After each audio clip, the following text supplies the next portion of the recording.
Hello viewers, இன்னைக்கு நம்ம பார்க்க போறது ஒன் பீஸ் எபிசோட் 371 பார்ட் 2.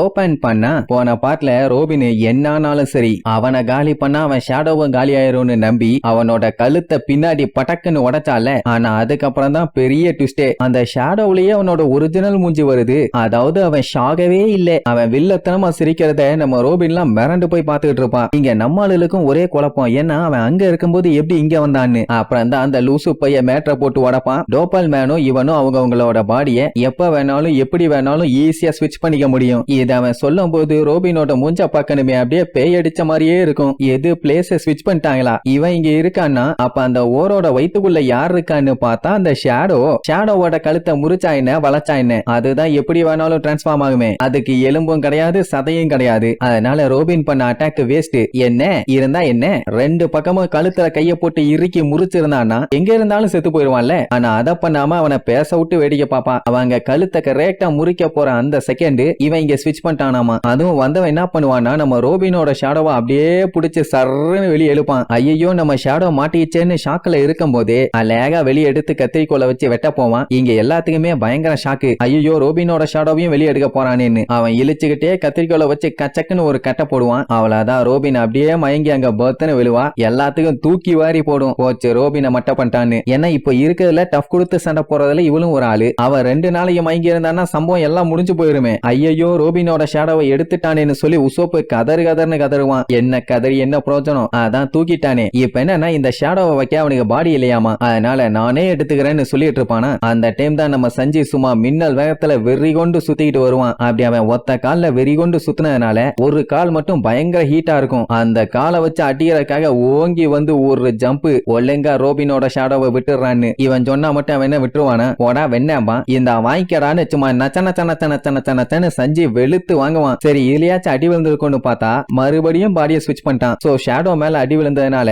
அது மறுபடியும் பேட்டா மாதிரி வந்து நம்ம சஞ்சய கண்ட மேனிக்க கடிக்க ஆரம்பிக்கும். இப்ப இவன் இங்க ஷேடோவா மாறிட்டானா அப்ப மொரியா இப்ப எங்க இருக்கான், அந்த ஓரோட வயித்துக்குள்ள. மறுபடியும் சேஃப்டியா வந்து சேர்ந்துட்டானா. இப்படி அவன் பண்ணிட்டு இருக்கத பார்த்த ஓரு கொலை காண்டாயிருவான். பின்ன இந்த சண்டையா அவன் போன்னு பாத்துக்கிட்டு இருக்கான். இப்படி அவன் மாஸ்டர் இடையில வந்து குட்டியா கொலை பண்ணா காண்டாகுமா இல்லையா, அதனால வண்டையா திட்டுவானா. அட மன்னிச்சுக்கப்பா ஓரு, நான் கொஞ்சம் அவங்க கூட ஜாலியா விளையாண்டு வந்தேன், அவ்வளவுதான், இனிமேட்டு நீ பாத்துக்கம்மா. அப்ப ஓரங்க ரோபின் மயங்கி இருக்கத பார்த்துட்டு நான் முதல்ல அவளை காலி பண்றேன்னு ஒரு ஜம்ப போட்டு கம்னு சொல்லி கைய பின்னாடி நீட்டுவான். அப்படியே சொயின்னு பெருசா நீளும். போச்சு இப்ப மறுபடியும் அவனோட கைய ஸ்ட்ரெச் பண்ண முடியுதா. ரோபின் அட்டாக் பண்ண போறான், நம்ம ஏதாச்சும் பண்ணணும்னு சொல்லி எல்லாருமே பதறுவாங்க. சஞ்சய் இருக்கிற வரைக்கும் தொட விடுவானா. அட அவளை தூக்கிட்டு தப்பிச்சு ஓடுவான்னு பார்த்தா அவன் பசுக்கான்னு சொல்லி அட்டாக் பண்ண வரும்போது இங்க சஞ்சய் அப்படியே மின்னல் வேகத்துல சுத்திக்கிட்டு வந்து ஓங்கி ஒரு மிதி. அவன் மிதிச்ச மிதியில அவன் கையை ரெண்டுமே 2 பக்கமா டைவர்ட் ஆகி போயிரும். இந்த அடியில இருந்து அவன் நார்மல் ஆகணும்ல. இந்த ஒரு சின்ன கேப்ல தான் உசோப்பை யூஸ் பண்ணி ரோபின் அங்க இருந்து காப்பாத்தி கூப்பிட்டு போயிருவான். அந்த டைம் சாப்பர் டே ஜோரோ சஞ்சின்னு கத்திட்டு இருப்பான். எங்கடா இருக்கான்னு பார்த்தா ஓரோட ஷோல்டர்ல. அங்க என்ன பண்ணிட்டு இருக்கான்னா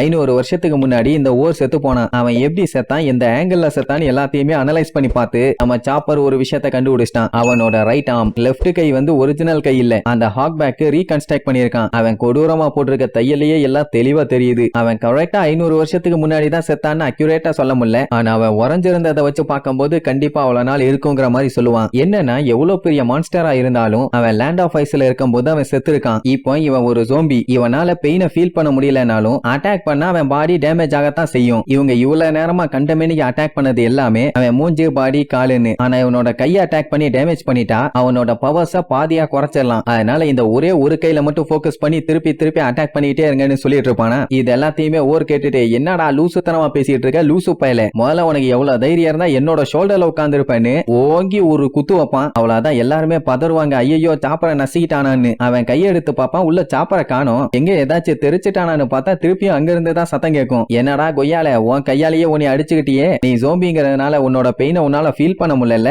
உண்மைதானு கேட்பான். எங்க இருந்து இவன் பேசுறான்னு பார்த்தா அவனோட கைக்குள்ளதான் ஒளிஞ்சிருப்பான். அவன் நினைச்சாதான் எந்த சைஸுக்கு வேணாலும் மாறலாமே. சோ இப்போ நான் உன்னைய காலி பண்ண போறேன்னு சொல்லி ரம்பிள் பால உன்னை வாயில போட்டு கடிப்பானா. ஆம் பாயிண்ட் அட்டாக் யூஸ் பண்றதுக்காக பாஞ்சு போவான். அந்த டைம் சாப்பான்னு ஒரு சவுண்டு. வேற யாரு, நம்ம சஞ்சய் தான். நானும் உனக்கு ஹெல்ப் பண்றேன்னு சொல்லிட்டு அவன் ஒரு ஜம்ப போட்டு அவனை கால்ல தாங்கி ஒரு மிதி மிதிப்பான். ஆல்ரெடி வேகமா போன சாப்பரு இன்னும் வேகமா போய் அவன் கையில ஒரே அடி அடிச்சதுல அந்த ஒரே அப்படியே பேக் அடிப்பான். அந்த அளவுக்கு பவர். அப்படி அடி எந்த அளவுக்கு இருக்குன்னு அவன் கைய பார்த்தா சப்பி போயிருக்கும். அதுவும் கொஞ்சம் தான், பெருசாலாம் இல்ல. ஆனா இதுக்கே நம்மளுக்கு பயங்கரமா மூச்சு வாங்கும். உடனே ஓர் பார்த்துட்டு கொலை காண்டாயிருவான். ஏன்டா அடிச்ச கையிலேயே வாடா திருப்பி திருப்பி அடிக்கிறீங்க, நீங்க என்ன பிளான் பண்ணாலும் ஒண்ணு வேலைக்கு ஆகாதுமானா. சாப்பர் இல்ல, கன்ஃபார்மா ஒர்க் அவுட் ஆகுமா. ஏன்னா வலின்னு ஒரு விஷயம் மனுஷங்களுக்கு ஏன் ஏற்படுதுன்னா அவங்களோட பாடியை ப்ரொடெக்ட் பண்றதுக்காக. அப்படி இருக்கும்போது பெயினை ஃபீல் பண்ணலனா மட்டும் அவன் ஸ்ட்ராங்கன்னு கிடையாது. இதை சொல்லி அட்வைஸ் எல்லாம் பண்ணிட்டு உடனே எஸ்கேப் ஆக வேண்டியதானே. அங்கேயே நின்று பொறுமையா அசைஞ்சிட்டு இருந்தவன அவன் என்ன பண்ணுவான், பயங்கரமா ஒரு ஜம்ப போடுவான். ஜோரோ பார்த்துட்டு டே அவன் அட்டாக் பண்ண போறான், எஸ்கேப் ஆகுங்கன்னு எவ்வளவோ கத்துவான். ஆனா ஜம்ப் பண்ணவன் கம் கம்னு சொல்லி கீழே வந்துட்டு இருக்க நம்மளால பார்த்துட்டு கையை பின்னாடி வாங்குவானா.